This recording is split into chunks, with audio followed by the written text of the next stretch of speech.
Hello అండి, welcome back to special రుచులు. ఈరోజు వీడియోలో చిక్కుడుకాయతో డిఫరెంట్గా ఒక మంచి ఫ్రై రెసిపీ చూపించబోతున్నాను. దీన్ని చేసుకోవడం చాలా సింపుల్ అండి. చాలా తక్కువ టైంలోనే ప్రిపేర్ అయిపోతుంది. టేస్ట్ అయితే చాలా బాగుంటుందండి. తప్పకుండా అందరూ ట్రై చేయాల్సిన రెసిపీ అండి ఇది. ఇప్పుడు దీని తయారీ విధానం చూద్దాము. ఒక మిక్సీ గిన్నె తీసుకుని అందులోకి చిక్కుడుకాయ ముక్కల్ని యాడ్ చేసుకోవాలి. దీనికోసం నేను 1/2 కిలో చిక్కుడుకాయలు తీసుకుని 2-3 సార్లు శుభ్రంగా కడుగు పెట్టి ఈ విధంగా చిన్న ముక్కలా కట్ చేసి పెట్టుకున్నాను. ఇప్పుడు వీటిని కచ్చా పచ్చగా గ్రైండ్ చేసి పెట్టుకోవాలి. చూస్తున్నారు కదా, ఈ విధంగా కచ్చా పచ్చగా గ్రైండ్ చేసుకుని పక్కన పెట్టుకోవాలి. ఇప్పుడు స్టవ్ మీద పాన్ పెట్టుకుని అందులోకి 2 టేబుల్ స్పూన్ వరకు ఆయిల్ యాడ్ చేసుకోవాలి. ఆయిల్ కాగిన తర్వాత ఇందులోకి పోపులు యాడ్ చేసుకోవాలి. ఇందులో ఆవాలు, జీలకర్ర, శనగపప్పు, మినపప్పు అన్నీ కలగలిపి ఉన్నాయండి.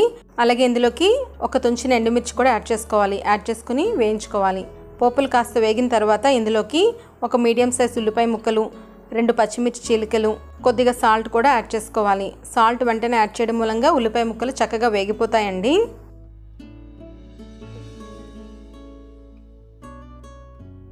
ఇప్పుడు ఇందులోకి 1/2 టేబుల్ స్పూన్ పసుపు, కరివేపాకు యాడ్ చేసుకొని మరలా ఒకసారి బాగా మిక్స్ చేసుకోవాలి. ఉల్లిపాయ ముక్కలు గోల్డెన్ బ్రౌన్ కలర్ రావాల్సిన అవసరం లేదండి, కాస్త వేగితే సరిపోతుంది. ఇప్పుడు ఇందులోకి మనం ముందుగా మిక్సీ చేసి పెట్టుకున్న చిక్కుడుకాయ ముక్కల్ని యాడ్ చేసుకోవాలి. యాడ్ చేసుకొని కదుపుతూ ఒక 5 నిమిషాల పాటు లో ఫ్లేమ్లో వేయించుకోవాలి. ఇప్పుడు దీని మీద మూత పెట్టి ఈ చిక్కుడుకాయ ముక్కలు 60% ఉడికినంత వరకు లో ఫ్లేమ్లో ఉడికించుకోవాలి. మధ్య మధ్యలో గరిటెతో కదుపుతూ ఉండాలి. ఒక 10-15 నిమిషాల తర్వాత మూత తీసి చూసినట్లయితే ఈ చిక్కుడుకాయ ఫ్రై చాలా వరకు కుక్ అయిపోయింది అనమాట. ఇంచుమించుగా 60% కుక్ అయిపోయింది. ఇప్పుడు దీన్ని గరిటెతో ఒకసారి బాగా మిక్స్ చేసుకోవాలి.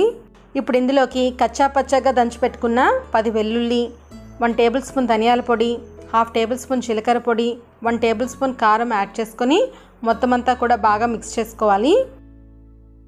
చిక్కుడుకాయ అంటే ఇష్టపడిన వాళ్ళకి ఈ విధంగా చేసి పెట్టినట్లయితే చిక్కుడుకాయ వాళ్ళకి ఫేవరెట్ అయిపోతుందండి. చాలా టేస్టీగా ఉంటుందండి. తప్పకుండా ట్రై చేయండి.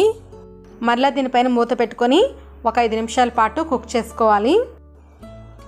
5 నిమిషాల తర్వాత మూత తీసి మొత్తం అంతా కూడా బాగా మిక్స్ చేసుకోవాలి. ఇప్పుడు ఇందులోకి 3 టేబుల్ స్పూన్ వరకు ఎండు కొబ్బరి పొడి యాడ్ చేసుకోవాలి. యాడ్ చేసుకొని మరలా బాగా మిక్స్ చేసుకోవాలి. ఎండు కొబ్బరి పొడి యాడ్ చేయడం మూలంగా ఈ ఫ్రై రెసిపీకి మంచి టేస్ట్ వస్తుందండి. తప్పకుండా యాడ్ చేయండి, స్కిప్ చేయకండి. ఎండు కొబ్బరి పొడి యాడ్ చేసుకున్నాక ఒక 5 నిమిషాల పాటు కుక్ చేసుకోవాలి. ఫైనల్గా కొత్తిమీర యాడ్ చేసుకొని 1 నిమిషం పాటు కుక్ చేసుకొని స్టవ్ ఆఫ్ చేసుకోవాలి. చిక్కుడుకాయ ఫ్రైని ఈ విధంగా మిక్సీ పట్టి చేయడం మూలంగా చాలా క్విక్గా అయిపోతుంది. అంతేకాదు టేస్ట్ అయితే చాలా బాగుంటుందండి. అంతా చక్కగా ఈవెన్గా వేగుతుంది. చిక్కుడుకాయ అంటే ఇష్టపడిన వాళ్ళు కూడా చాలా ఇష్టపడతారండి. తప్పకుండా ట్రై చేయండి. ట్రై చేసి మీ ఫీడ్బ్యాక్ నాకు కామెంట్ ద్వారా తెలియజేయగలరు. మీకు కనుక ఈ వీడియో నచ్చినట్లయితే లైక్ చేయండి. మరిన్ని వీడియోస్ కోసం నా ఛానల్ని సబ్స్క్రైబ్ చేసుకోండి.